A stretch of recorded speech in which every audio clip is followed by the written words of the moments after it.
Brand Entity SEO in 2026. I want us to dig deeper now for tradesmen. Could be a local plumber, a local electrician, a local roofer.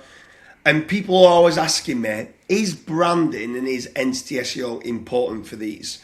So I want to go into it. Jason, you've coined the phrase of entity home, and you've worked with everyone from Fortune 500 companies to solopreneurs. Does this apply for a local plumber, and is the knowledge graph optimization and the entity brand SEO important for tradespeople? Thanks, James. Great question. It's important to everybody, number one. And what we do at Calicube applies to absolutely everybody. Any entity, any company, any person, small companies, big companies, entity optimization is fundamental to the future and your future within the digital space. The really important thing that you need to bear in mind is if the machines understand who you are, what you do, who you serve, and that you're credible, they can offer you to your audience. And if they don't understand, you have no hope of them offering you to the audience. And you talked about the knowledge graph. And we tend to think of the knowledge graph as the main knowledge graph that contains the famous people. Google Maps is a knowledge graph. It's just not the same knowledge graph. It's a different knowledge graph. All the effort you spent on your Google business profile is not lost because Google is going to make those two knowledge graphs work together and play nicely together as AI mode rolls into play. You need to keep focusing on that. And your Google business profile as a plumber, electrician, a local business person, that's your entry point to knowledge, understanding. So that's the way you can get the machines to understand, or Google at least, to understand who you are, what you do, and who you serve. And it gets your foot in the door for an opportunity to make that sale through Google. But how does a local tradesperson or tradesman, how did they become an entity in Google's eyes? Specifically in Google's eyes, it's your Google business profile. That's your most valuable digital asset in the Google world. For the other AI, you need to also look at Bing's places. That's completely overlooked. Right now, it isn't very clear how ChatGPT, Perplexity are getting their information about local businesses, but you can bet your bottom dollar that Google business profiles, Bing places are going to be coming into play because they're simple information for those machines to scrape or do a deal with to get the information. But moving away then from Google, then what about AI? If I'm searching for best plumber in Manchester, how does the LLMs, whether it's ChatGPT or Gemini, AI mode in Google, how does the LLMs and AI choose one local contractor over another? Well, first they have to understand conceptually where you are, where the person looking is. So you need to make sure the machine understands. Now, they are looking at Google search results. They are looking at Google business profiles. They are looking at Bing places. So make sure those are nailed down because it does feed over into ChatGPT and the other engines. But also, they have their own knowledge. And there's no reason you can't get into that knowledge. So you need three things, and it's always the same three things. The knowledge aspect, which is the knowledge panel, the knowledge graph with Google, with Bing. Get into the LLM training data, and even as a local business, there's no reason you shouldn't be in there. And thirdly, the search results. And it would be lovely to say search doesn't matter anymore, but of course it still does matter hugely. It's one of the algorithmic trinity, LLM chatbots, knowledge graphs, and search results. If you can get in the search results, you can still appear within ChatGPT because they are using results from the web within their outputs. Yeah. So what's really lovely is you said Fortune 500 companies all the way down to solopreneurs and local businesses, you all need to work on that algorithmic trinity.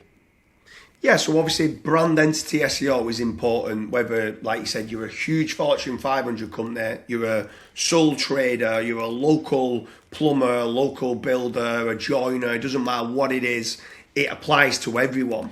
And I've got a few questions on this. I just want. Go on. Can I just say one thing I just remembered? I had years ago a client, a local business, and they were saying, I want to rank for white paint because he sells white paint. That's a really silly idea. Number one, white paint, you're going to rank in Paris, but you're actually in the south of France. There's absolutely no point. Number two, you're competing against the big boys. And I think it's always important to remember you're not playing in the same park as the big companies. You're playing in the park of your local area, and you need to beat the local competition. So even if the local competition belongs to a big group, you don't have to beat the whole group. You just have to beat the one that's in your town. Yeah. Yeah, that makes sense. With regards to brand entity SEO for local tradesmen, local businesses, local contractors, obviously there's multiple KGM IDs, which stands for Knowledge Graph Machine IDs. You've got the Google Business Profile, like you said, which is for the location. Yeah. You've got the actual company, KGM ID, and then you've got the owner. Do you think it's important for the owner or the founder of a local business for them to try and get an entity home and for them to try and get their own profile, which then connects through to their local business? Would you still even do a local small company at present? Because obviously, in my opinion, you're planting a seed and you're hoping that, all right, there might be a local business at present, but they're going to grow further down the line into something bigger. So would you get the business owner for them to concentrate on entity and branding SEO as well? Yeah, I think number one, you've got the KGM ID from your Google Business Profile that you control, that you create, you manage, and that's the actual location because it's part of Google Maps. And then you've got the company, which could be in the knowledge graph. It's not hugely important for local businesses, but if you get it, that's brilliant because it's the company and not the location. And then the person behind the company or the person that represents the local business, the location, is incredibly important. And even if you're not planning on scaling up, because if you personally have a reputation within your industry, if you're personally an authority within your industry and Google understands that that is your company and that is your location, your authority helps their authority. And, let's say I'm a local plumber and my reviews keep mentioning me because I repaired somebody's plumbing when their house had flooded and they're saying, thank you, well, let's call this person Chris Green. You saved my house and my cats and my dogs and my books. When they mention Chris Green in the review, that adds to your authority if it's understood who you are. It adds to the company authority, both because it's a review for the company, but also because it knows that you own the company, that you're the person responsible for the company. So I would say as a local business owner, you want to build your Google Business Profile. You need to think about the company behind that Google Business Profile, and you definitely need to work on your personal brand. Just once again, within your community. Yeah. All of this, remember, you don't need to be famous in Paris if you're in the south of France. Yeah, I think it's pretty crazy because on this episode we're talking about now, obviously there's lots of other episodes for high net worth individuals and doing entity SEO for all them. And people think for local tradesmen, yeah, maybe an entity home isn't needed for the person. But one thing I always love, what you kind of instilled into me is, James, you might go and sell Dooley's plumbers next year. Well, there's one thing that you're never going to sell, and that's James Dooley. James Dooley is you. So if you are ever selling a local business, and you might be setting back up, you've still got your personal knowledge panel now that you can connect to the next business that you might be working on. And that's another reason why I think it's important for the business owner behind the local tradesman company, for them to try and improve their branding.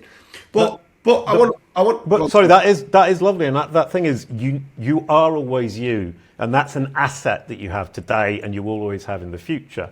Rand Fishkin has done an amazing job of moving forwards in his career with different things from Moz to SparkToro. He's doing Alert Mouse now. All of that's built on his personal brand, and he built it in his first business. And I, in my previous life, owned Up to 10. That was a children's ed tech platform. My personal brand came with me, and even though I sold that company years and years ago, That personal branding that I took from that company and the fact that I built myself up as an individual separate from the company allowed me to build Calicube much more easily and much smoother and faster. Yeah. So let's just say now, anyone who's watching this, they take it on board and they say, right, I'm going to get an entity home for jamesdooley.com. I'm going to try and get the business, Dooley's Plumbers, to have that to get a KGM ID and that to get in the knowledge graph. And then I've got my Google business profile. You mentioned before about the Google business profile as being an entity and the business as being an entity. And you mentioned that in time, AI will merge them knowledge graphs together. Does that mean at present, in the current times, that the strength of the Google business profile doesn't strengthen the entity like itself of the business, or does it not? Because if you say no, the only thing I would say is the Google business profile, the more reviews that gets and the better that starts to do, it seems to have a direct correlation that the website does better, and the better the website does seems to do better, the better the Google business profile does. So like, I'd like to know whether that isn't connected yet, when you think it will be connected, will it ever be connected, and why is that correlation, if it's not connected, helping each other out? Right, well, you mentioned website, because it's a really, really good point. The website is a proxy for the location and a proxy for the business, so it's always going to help both. So they are all linked to always linked together. The website is always a proxy for the thing or the person or the entity that runs it. So in this case, the company, but it's also a proxy for the location. And Google are not going to merge the location with the company because it is technically two different things. So you will end up with a KGM ID for your local business, which is the Google Maps one, plus one for the entity, the company, James Dooley Plumbing Limited, behind that. Then if you look at the AI, because they don't have the same system as Google, the location and the company are more or less the same thing, and they're not going to distinguish between them. So for AI, not Google and not Microsoft Bing, you're looking at essentially the same thing. And even in Google and Bing, I wouldn't really get obsessed by the distinction between the two. You can consider them in your mind as the same. Simply create an about page for the company and an about page for the location. Make sure they're both clear that this is about the company, this is about the location on your website. And then you can more or less forget about the company because they all become the same thing, the website, the company entity, and the Google business profile. And for AI, they are essentially the same thing, so you've got no problem.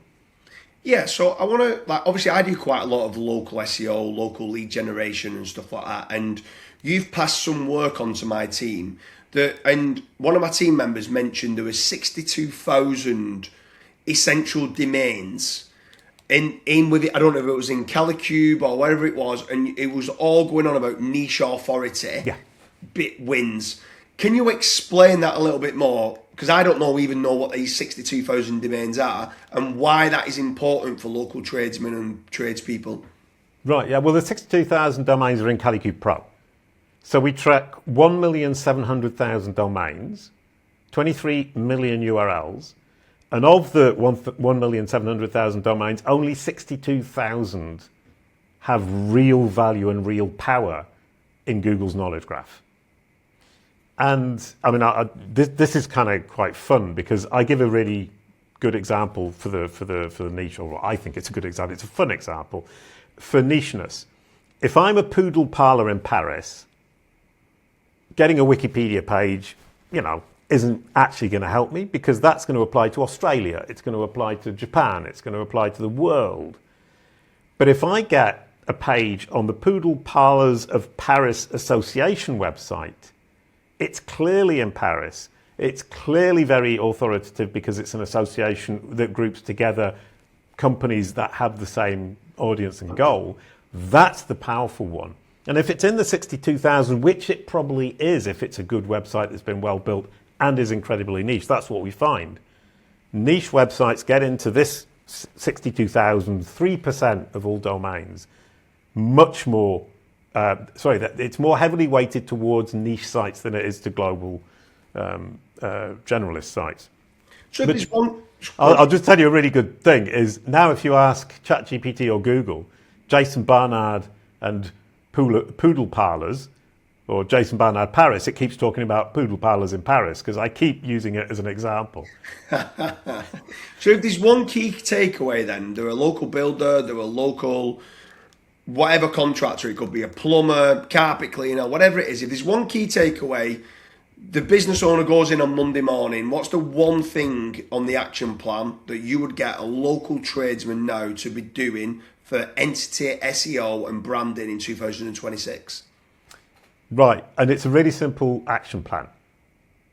If you don't have a Google business profile, create one now and start nurturing it. Or if you haven't claimed it, claim it and start nurturing it and really pay attention to the details. Then, if you have got one and you've already nurtured it, or once you've nurtured it, think about how you can transfer all of that information onto your website and organize it on your website by its role within Google Business Profiles. So the reviews, the services you offer, the posts that you're doing, your address, how to find us, obviously, all of the information that's in your Google Business Profile, reproduce it on your website and create dedicated pages for the important information that should be prioritized. That way, all of the algorithms will see who you are, what you do, who you offer, and why you're the most credible solution, and you're going to win the game across the board. It's a way of transferring your work on Google to become valuable work for all of the AI assistive engines. Well then, superb. So if anyone likes this, make sure you leave a comment in the comment section, make sure you leave a like. Jason, it's been a pleasure. We hope you like the video on Brand Entity SEO for tradesmen, tradespeople, or for local SEO. Thank you. Have fun.